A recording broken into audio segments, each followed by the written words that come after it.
Okay, so today's lesson is division equations. Our essential question, how do you solve equations that involve division? So we've been talking about a bunch of different equations, adding, subtracting, multiplying. Now we're moving into division.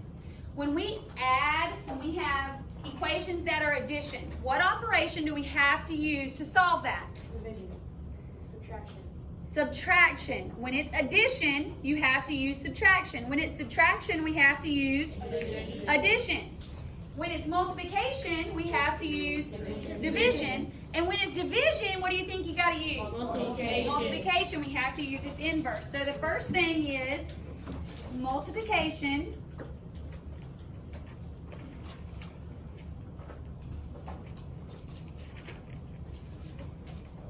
is the inverse of division.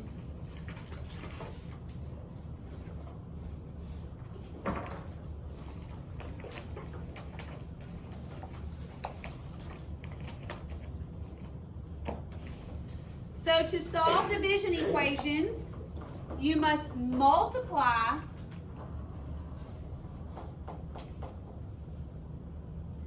the denominator by itself to get the variable by itself.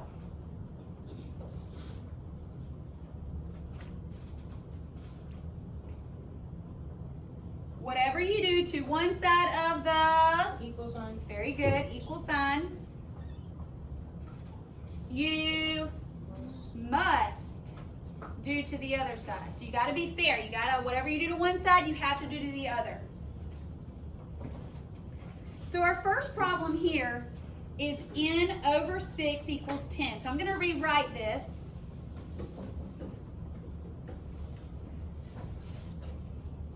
And when we know, or when we talk about a fraction, what operation is a fraction? Division. Division. We know that this fraction bar right here means division. So it really means m divided by 6 equals 10. Our notes up here tell us that we have to multiply the denominator. The denominator is 6. So we multiply by 6. And when we multiply the denominator by itself, they actually cancel. Whatever we do to this side, we multiplied by 6. So over here, we have to multiply by 6. So 10 times 6 is 60. So I'm saying that m equals 60. Bless you. Now I'm going to use the check step, and we're going to insert what my variable is into the problem.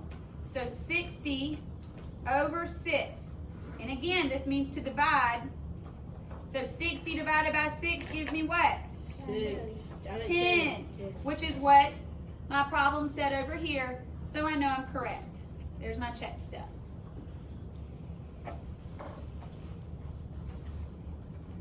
Let's look at the next problem. Now this one just has the answer on the other side.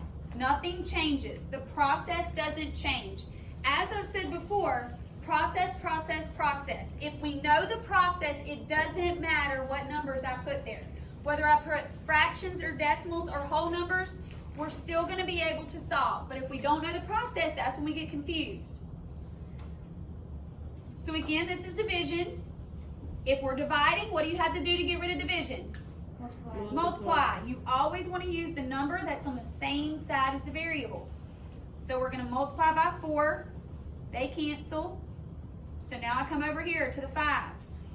Multiply it by 4, and I get 20. So P equals 20. Now to check that, again, I'm taking 20, and I'm putting it in for P. 20 over 4. And we said, just like last problem, that means divide. So 20 divided by 4 gives me 5, which is what was over here. So we know we're correct.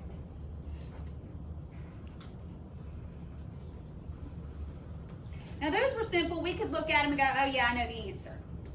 Now we're getting into ones that have decimals. Or maybe we don't know those right off the top of our head. So we have 12.6 equals B over 0.8. So 12.6 equals B over 0.8. This is division, so what operation do we use? Multiplication. Multiplication. And what number are we going to be multiplying by? 0.8. 0.8 because it's on the same side as the variable. So multiply 0.8, cancels. So again, over here, we're going to be multiplying by 0.8. I'm going to work it out over here. 12.6 times 0.8. Now when we multiply decimals, do we need to line them up? No. No, they just happen to line up here. 8 times 6 is 48, carry the 4. 8 times 2 is 16, 16. plus 4, 20. 20. 8 times 1 is 8, plus 2 is 10. So right now I have 1,008. Well, what do I have to do? Move the decimal twice. Move it twice. Once for here, once for here. So 1, 2. 10. So I'm saying that B is 10.08. Can we still use the check step to double check our answer? Yes. Yes, we can put 10.08 on top, divide by 0.8, and what should we come out with? 10. I mean, Well, 12.6. 12.6. We should come out with 12.6. We're not going to do the check step on this one, but we could, and it should come out as 12.6. Let's do the next one. G over 3.2 equals 4.7.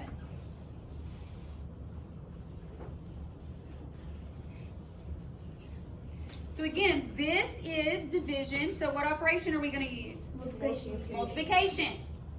And again, you always want to multiply by the number that's on the same side as the variable.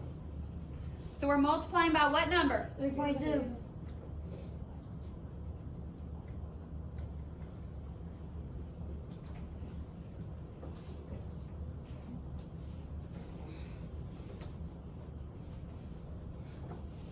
So that means we multiply 4.7 by 3.2.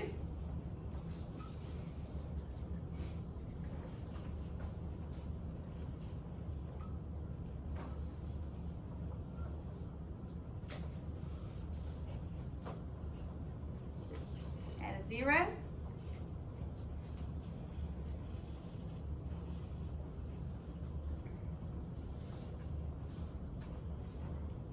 So we should get an answer of 1,504, but then we have to Move the decimal twice. move it twice.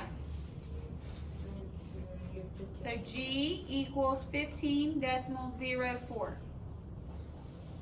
Again, we could use the check step to make sure that we have the correct answer by saying 15.04 divided by 3.2. And what answer should we get? 4.7. 4.7. Now this last one we're actually going to do the check step on. So this last one we have D over 3 equals 80.4. Again, it's division. So what operation are we going to use? Multiplication. Multiplication. So we're multiplying by 3, which causes these to cancel out. Multiply by 3 over here. So 80.4 times 3 .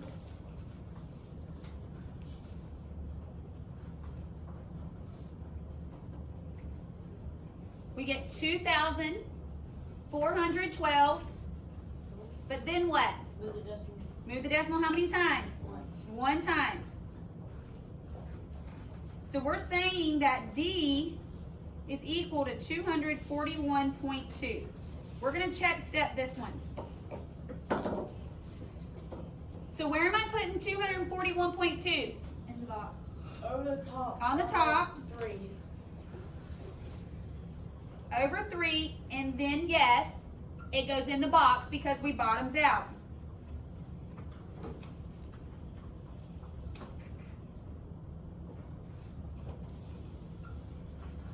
3 can go into 24 8 times, which gives us 24. Bring down the 1. How many times can 3 go into 1? 0 times. Then we bring down the 2. Bring up this decimal here. 3 goes into 12, 4 times. and then we 0 out. So, yes, I get 80.4. So we know that's correct. So again, when we're doing division equations, we use multiplication to solve.